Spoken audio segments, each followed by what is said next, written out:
I'm Alan Weiss, and this is The Writing on the Wall.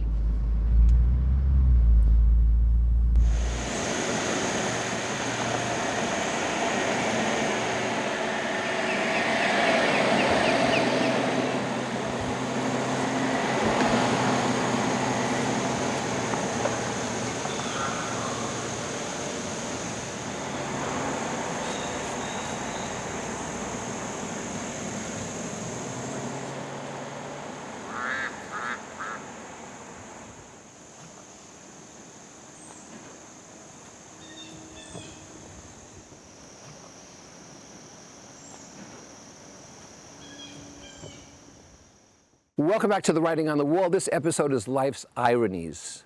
Have you noticed ironies around you? I do, I don't know. It's just something I see. For example, in most states, if someone's arrested for driving under the influence, they don't check whether they have a boat license or a plane license. So, you can't drive for 90 days or 6 months or whatever, but you want to take a boat ride, go ahead. You want to fly, that's fine.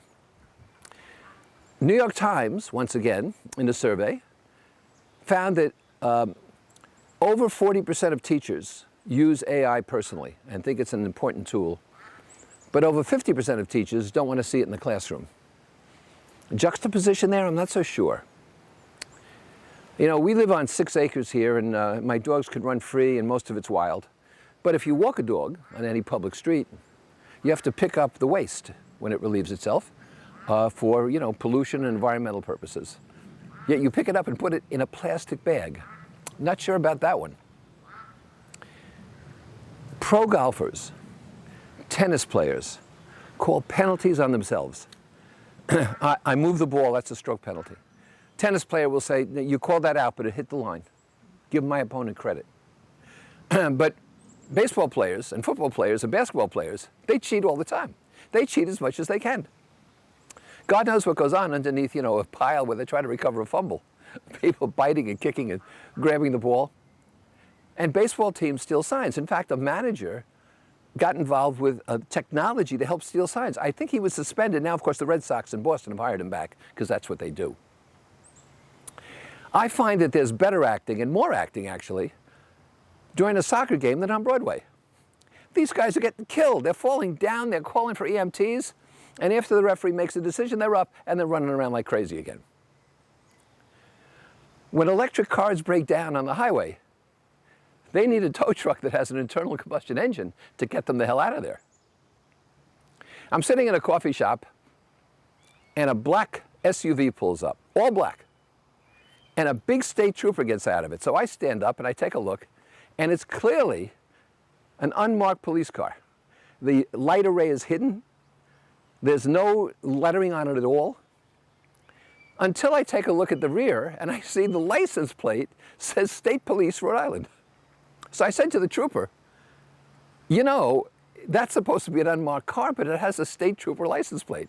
He said, we call it a semi-unmarked car.